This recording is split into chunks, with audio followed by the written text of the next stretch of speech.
Welcome forward with Jesus' Course in Miracles. We're page 20, chapter 3.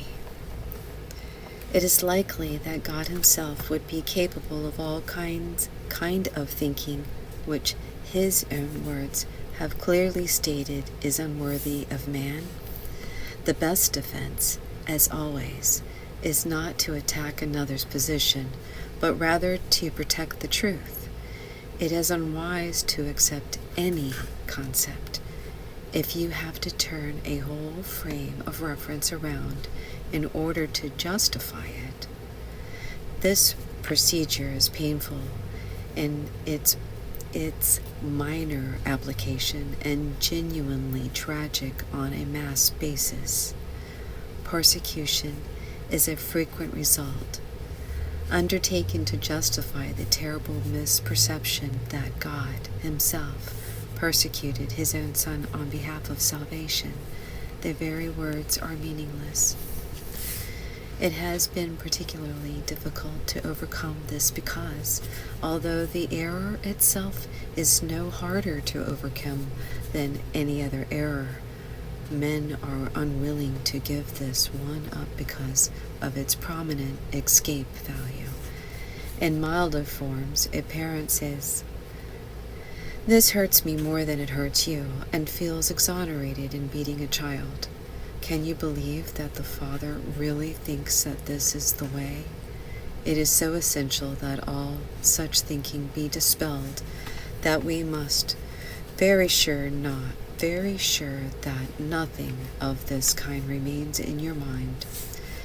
It was not punished because you were bad. The holy benign lesson of the atonement teaches is lost if it is tainted with this kind of distortion of any form.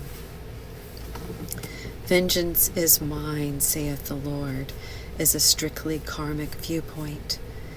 It is a real misperception of truth by which man assigns his own evil past to God. This evil conscience from the past has nothing to do with God. He did not create it. He does not maintain it. God does not believe in karmic retribution. His divine mind does not create that way. He does not hold that evil deeds of man, even against himself.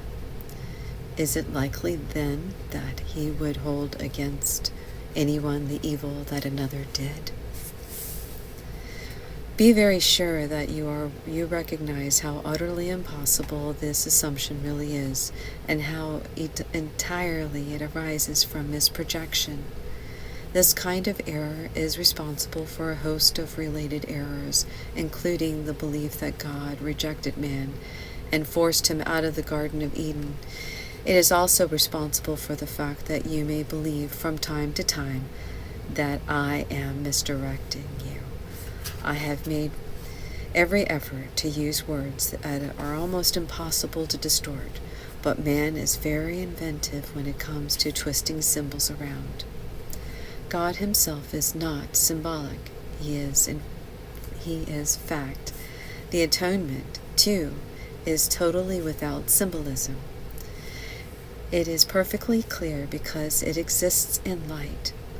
Only man's attempt to shroud it in darkness has made it inaccessible to the unwilling and ambiguous to the partly willing. The atonement itself radiates nothing but truth. It therefore epitomizes harmlessness and sheds only blessing. It could not do this if it arose from anything but perfect innocence. Innocence is wisdom because it is unaware of evil, which it does not exist. It is, however, perfectly aware of everything that is true. The resurrection demonstrated that nothing can destroy truth. God can withstand any form of evil because light abolishes all forms of darkness. The atonement is thus the perfect lesson. It is the final demonstration that all of the other lessons which I taught are true. Man is released from all errors if he believes in this.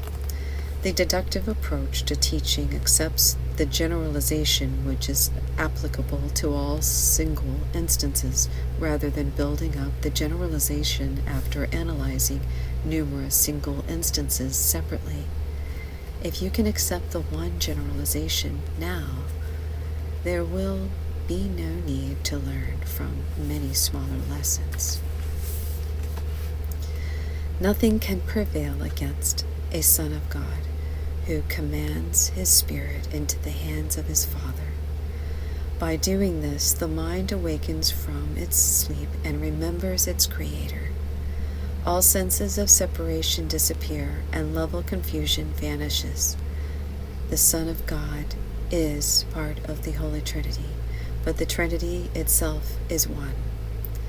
There is no confusion within its level or levels, because they are of one mind and one will.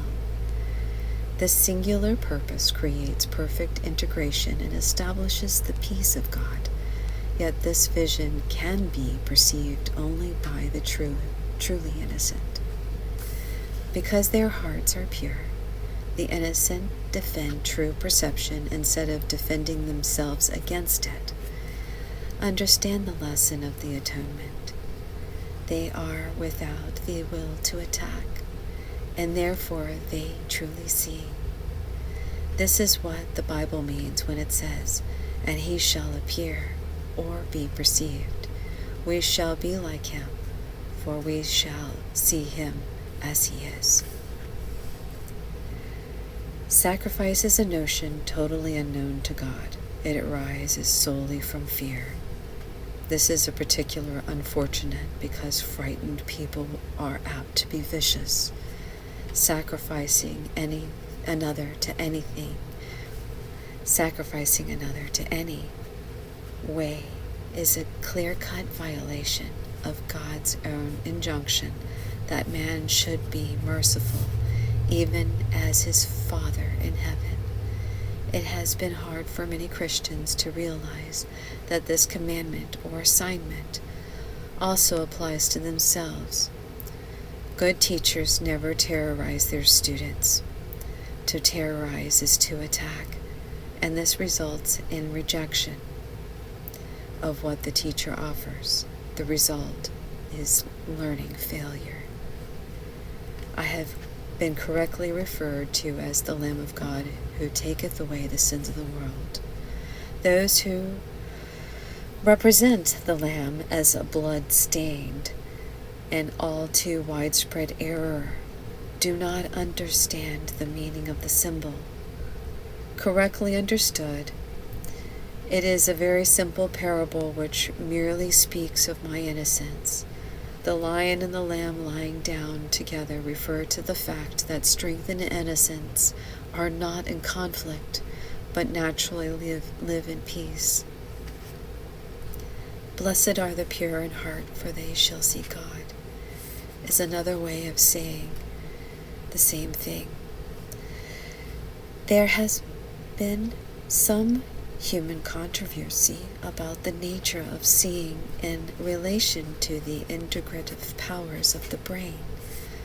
Correctly understood, the issue revolves around the question of whether the body or the mind can see or understand. Thus ends page 20.